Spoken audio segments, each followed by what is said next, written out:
Chapter 2. Wild Bird Chase.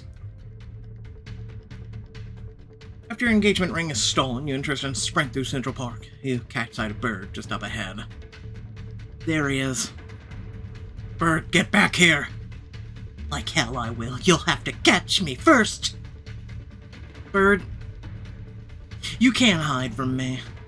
Bird looks back at you, startled, but still moving at top speed. Can't you just leave me alone? Not until you get a taste of justice. Bird jumps into an empty horse-drawn carriage, whipping the horses into a furious gallop. Nice seeing you again. Till next time. You and Tristan chase after the carriage, but it only gains speed. Chloe, we're losing him. No, not if I have anything to say about it. You look around and spot another carriage on the path. The driver stands nearby taking a break. Not if I have something to say about this. With a running leap, you and Tristan hop into the carriage and then spur the horses forward. The driver chases after you, yelling, "Hey, what do you think you're doing?" Sorry, but the man just stole my engagement ring. And you're about to steal my horse! It take too long to explain. We'll have your carriage back before you can sing Dracovian National Anthem! Driver squints at you, hesitating. We don't have time to negotiate. We'll pay you double? Triple and not a scratch! Deal. You crack the reins and you're off galloping down the path after Bird. You careen around a corner following the trail of destruction in Bird's wake. You glance at the distinct tracks veering off and on the path. We're getting closer, that's for sure. I swear, if that criminal does anything to my ring, I'm gonna kill him. Remind me never to cross you. We're engaged. Why would you? Tristan chuckles and leans back in the carriage as you navigate through the park, dodging tourists and small dogs. You know, this wasn't exactly how I planned it, but you can't deny this is almost romantic for us. A chase through New York in the dead of night, a mystery to solve, and a perfect surprise proposal to top it off. Tristan, I kind of found the ring already. You did? How? I thought I hit it so well! I'm a detective, it's sort of my thing, and I needed a pen to write down info on the new case. So you were rifling through my drawers. Honestly, I'm surprised you kept up with the facade for so long. It wasn't easy. Next time, remove the fake-outs. A girl's heart can only take so much. I intend to propose the once. How about we get your ring back and not need a take two? Even better. You crack the reins once more, and the horses speed up until Bird is finally in your sights once more. Why can't this horse go any faster? Bird takes a sharp turn, veering into the crowd. It's the city streets. You follow him in hot pursuit. We're closing in. Almost there. Come on. The carriage zooms by honking cars, jaywalkers, but you don't let up. Bird narrowly avoids a pedestrian in his path as he speeds away. Hey, what's your problem? Can't you see him walking here? Man is so focused on Bird, he doesn't see you and Tristan barreling straight for him. Look out! Swerve around him, pull on the reins, swerve. You yank the wrench to the right, the horse veers, barely missing the pedestrian. What the hell? You could have killed me! Well, then get the hell out the way. That was close. Too close, you've gotta watch out. The pedestrian yells after you as the carriage speeds away. No, Bird's the one who needs to watch out. I'm done with him. I swear this city's getting worse by the day.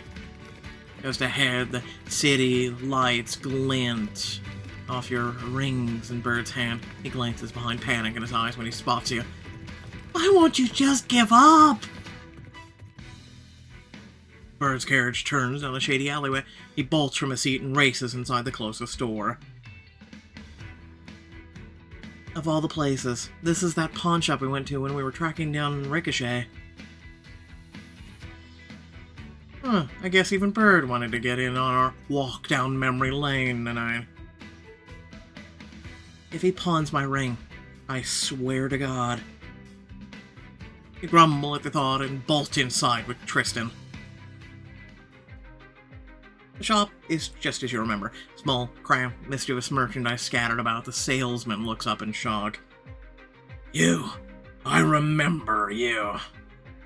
You stole my sales book. My clients were pissed at me for weeks. The hell are you doing here?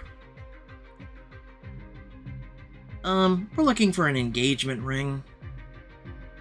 I've heard that one before.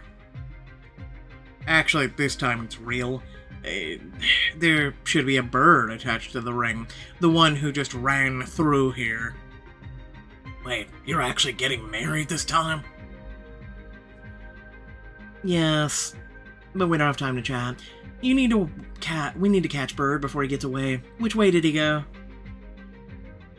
He ran to the back room, but you'll never catch him now. Oh, we'll see about that. You and Tristan run to the back room where you find an open window. It looks like he jumped out the window. Fire escape, let's go. At the bottom of the fire escape ladder, a fresh pair of footprints leads out of the alleyway. Found you. He went that way. Look, the building across the street. Your head jolts up just in time to see Bird ducking into a skyscraper lobby. Damn it, there's a lot of floors. We're gonna lose him if we don't hurry. And Tristan dart across the street and into the building where you find... nothing. No Bird inside. The only person present is a security guard at the front desk. He barely looks up as you enter. You see a guy just run past here? Maybe. Buzz cut, sparkly pinstripe suit, cheekbones of Adonis. Looking for a date? No, he stole my engagement ring. Look. I'm tired of people wasting my time. I can't be held responsible for my actions if you stand in the way. Take it from me, you don't want to make her angry. The guard glances between you and Tristan and raises his hands in defeat. Alright, okay, can't blame a guy for looking to have some fun. He went that way. The guard gestures towards the elevator bank. This is hopeless. This building's at least 40 stories. 42. Excuse me, 42. We can't search every floor for Bird, Tristan.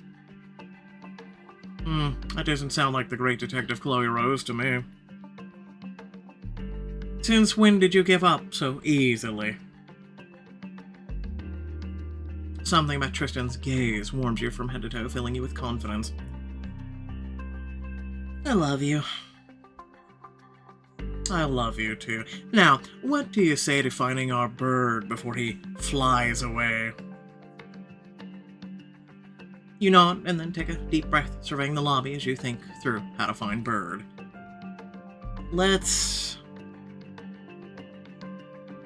I mean, you would think that looking at the elevator number where they stop would be it. I wonder if the elevator bank would hold any clues. Tristan round the corner and approach the elevators. 3 identical doors surround you on either side, waiting to be called. How are we supposed to know which elevator Bird hopped into? Look at the draw and the call the button.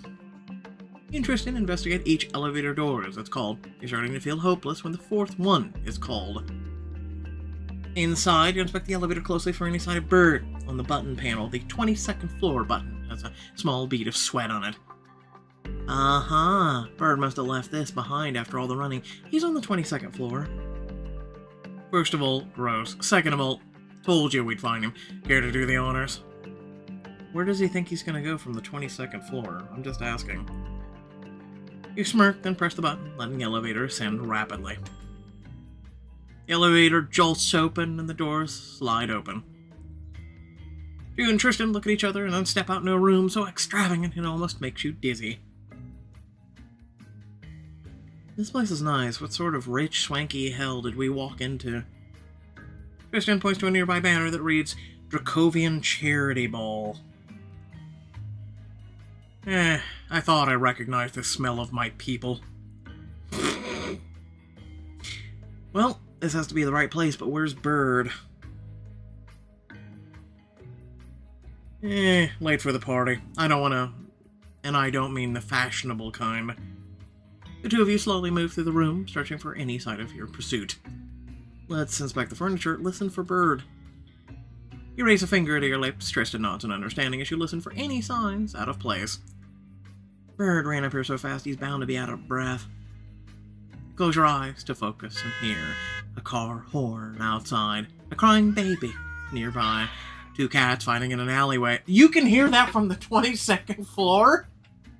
And finally, you hear Bird's heavy breathing just ahead. Tristan, he's over there. I didn't realize super hearing was one of your superpowers. You and Tristan quietly follow the sounds of Birds to a large column across the ballroom. On the other side, Bird slumps on the floor, panting and clutching his side. I think I pulled something. That's the last time. Oh, damn it! Bird scrambles to his feet and backs away slowly, his eyes dart between the two of you. My apologies, Bird. I didn't mean to startle you. Give me back my ring. You mean this? Bird pulls your ring from the pocket, letting the metal glint off the light from the chandeliers.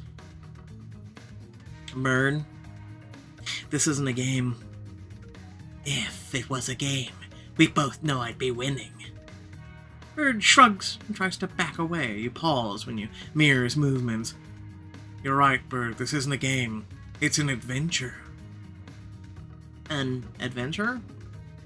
Yes, one where the villain always loses and the hero always gets the girl.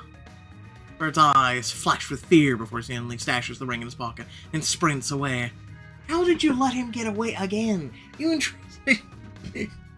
Tristan chase Bird to the balcony, frantically looks around for an escape route. Give it up, Bird. You're out of places to run. You two are impressive, like a pair of over-eager puppies. Last warning, Bird. Hand the ring over. Bird bolts for the exit, but this time you're ready. I'm a tackle. You charge after him, and with a loud cry, you launch yourself right at him. Not so fast. You tackle him to the ground, causing him to release a grunt of pain. What are you... Are you a detective and part of a Dracovian royal guard? No, I'm a fiancé. Grab some discarded rope from nearby and then tie Bird to the railing. You know, usually a girl buys me a drink before we bring out the rope. You ignore him, pulling the restraints tighter before rifling through his pockets for your stolen ring. I believe this belongs to me. Let Tristan do the honors. Care to, try again? You toss the ring to him, who catches it with a smile. He approaches you, then gets down on one knee. I said so much the first time. Let's keep take two simple. Will you marry me, Chloe? Without a doubt. Tristan slips the ring onto your left hand and then kisses you tenderly. You drink in the beautiful side of the city as you take a deep breath. It's the most relaxed you've felt all day. I can't believe we pulled this off. For a second there, I thought we might lose the ring and Bird. Nothing was gonna stop me from making you mine. You gesture towards Bird. So, what do we do about our little pest? We'll let him fly free. What? In shock, Tristan unties Bird. Bird winces, rubs his wrist, and looks at Tristan with a sly smile. I gotta hand it to you, boss. You're a class act. Thanks for your assistance today. I'll be in touch about the nightclub soon. I look forward to it. Congrats on the engagement. I knew you two were meant for each other. Bird shakes Tristan's hand and then hurries out of there. Your jaw's still open, your mind still racing to catch up. Tristan knew, I said it. Nightclub boss? What the hell's going on? Tristan raises his palms in mock defeat. You caught me. All of this was a setup. A setup. How much trickery are you talking here? I orchestrated everything from the moment you woke up. So the ring. I know your affinity for good old-fashioned pen and paper. Mafalda, Luke, Ruby. My co-conspirators to encourage you to go along with it. Which means the walk down memory lane. All a ploy to get you to the perfect spot for Bird to steal the ring. What about the entire chase? Carefully crafted by me. All to lead you right here. You scrutinize him, wrapping your brain around everything. I still have questions. Well, mainly one. Why? Because it made you drop your card. Tristan smirks and takes your hand in his. Well, because, Chloe, you're a story, Detective Rose. A simple proposal wouldn't be good enough. You deserve an entire case to solve. Didn't some great detective I am, I didn't see any of this coming. It's the detective curse. You're too smart for your own good. I don't know if I'd go that far. No false modesty, please. I know for a fact that you're the best detective in the business. Tristan lifts your hands to his lips. And I'm the luckiest person in the world to have you. You're ridiculous. Worse. I'm a romantic. You can't help but smile and pull him in for a long, lingering kiss. I can't wait to tell everyone at the drunk tank about our engagement. They're all waiting for us there? Naturally, my co-conspirators needed to know the good news, don't they?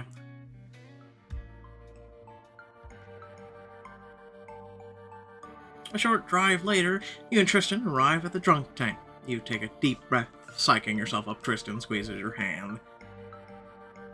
Don't worry, just say the word and we'll give them the slip.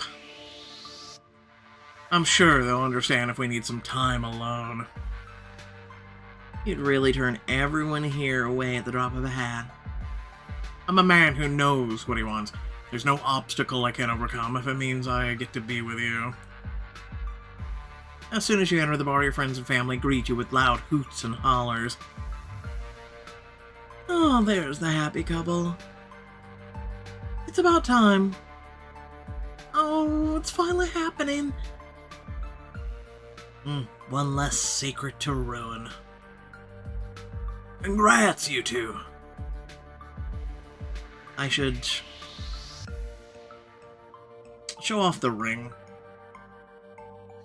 You hold up your hand, showing off the ring to everyone. They gasp in unison, and instantly you're the center of attention. Now that's a rock. I knew Tristan had it in him. If you can steal a prince's heart, you can steal a ring, right? You flash a threatening smile at Luke, clapping him on the back. Over my dead body, Luke.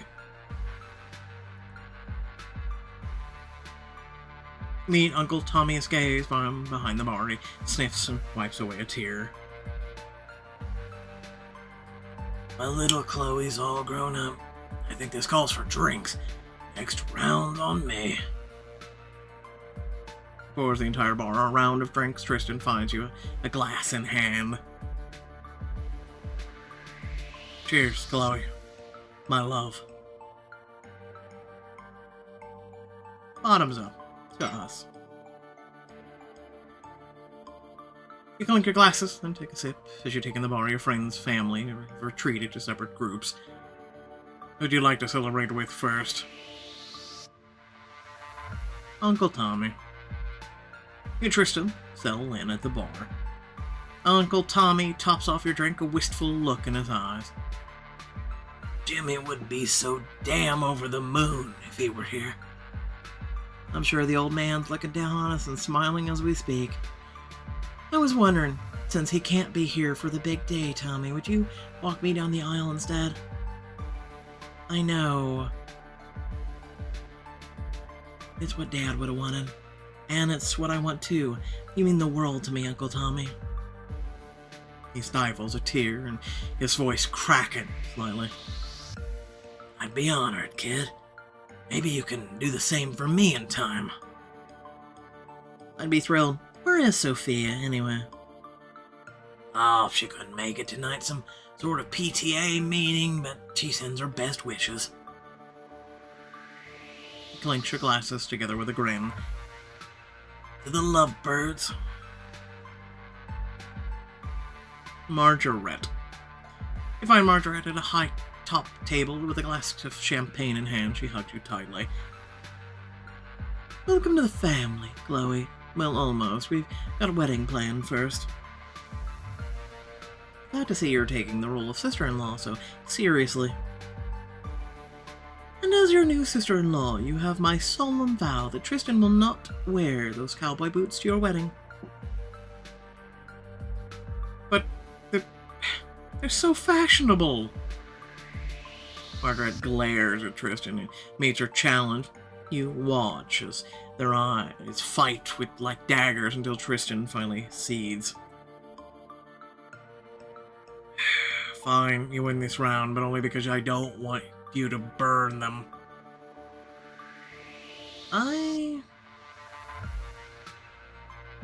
Yeah, no, I was gonna burn them if she didn't. Those boots have no place in your wardrobe. Oh, I too, Chloe. You would destroy me just the same. I'm wounded. She slings an arm around you with a smile. This is why Chloe's my favorite. And now, Chloe, I'll see you at the studio bright and early tomorrow. We'll create you a wedding look to die for. Mafalda, Luke, and Ruby. You and Tristan lying in the corner booth where Mafalda, Luke, and Ruby are sitting. To the best damn couple around, except me and Teresa, of course. Just you wait. We're closing in on your title, boss. The whole table clinks their glasses. Ruby takes a sip of her drink and looks at you with a guilty look in her eyes. I have to get something off my chest, Chloe. I'm so sorry for lying to you this morning. Ruby, we all did. It was for something good, though.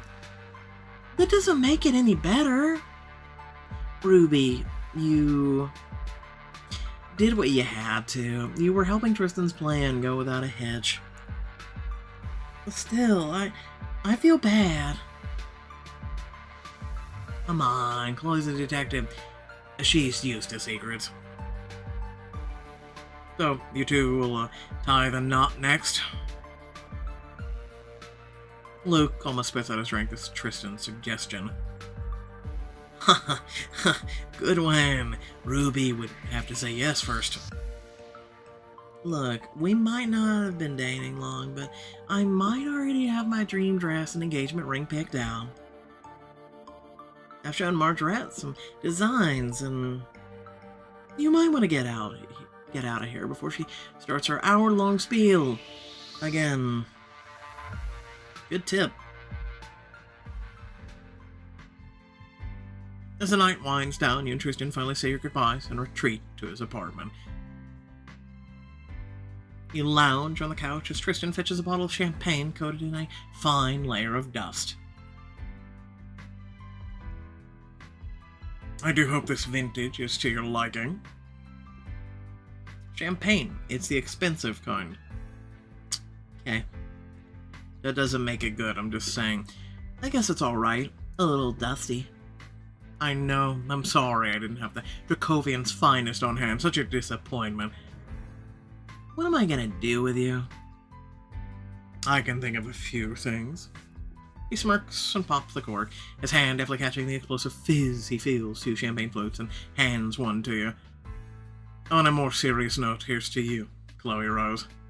For the love of my life, the woman who's made me happier than I ever thought possible, and for thinking you had an idea of how this was going to go, but not catching on to my real plan. Is this a toast or a roast? Both. Both, always both. Then here's to you, Tristan Thorne. for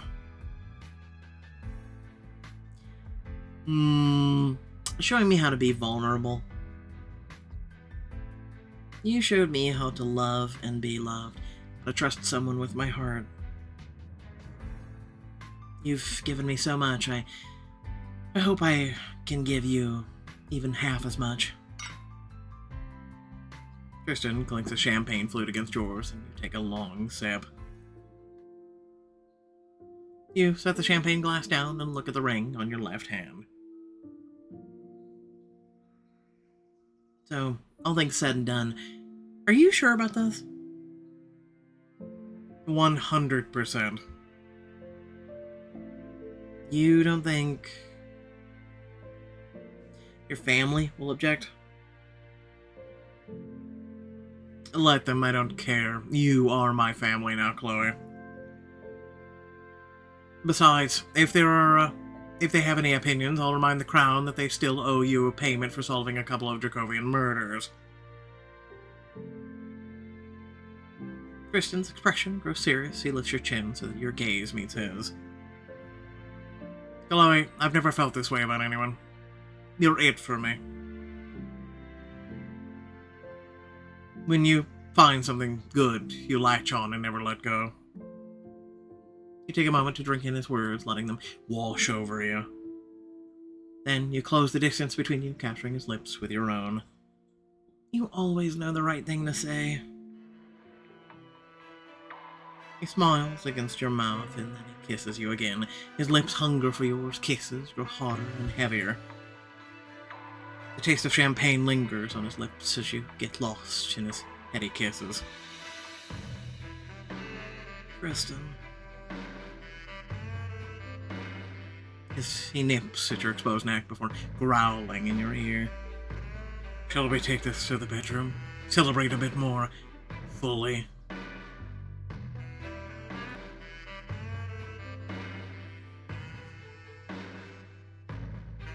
Tonight you're mine. I'd hoped you'd say that. His lips crash onto yours as you stumble towards the bedroom together, leaving a trail of clothes in your wake. You throw open the door to the bedroom and immediately shove him onto the bed. His laughter fills the room. Aggressive. I like it. Since you've been the one in charge today, I'm taking control back. Tristan sits on his elbows, drinking in your naked body. A wolfish grin appears across his face. Is it so? Then how do you plan to do that? By tying you down, of course, unless you object.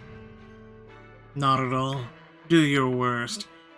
Your gaze flits across the room to a discarded red sheet that's fallen by the wayside.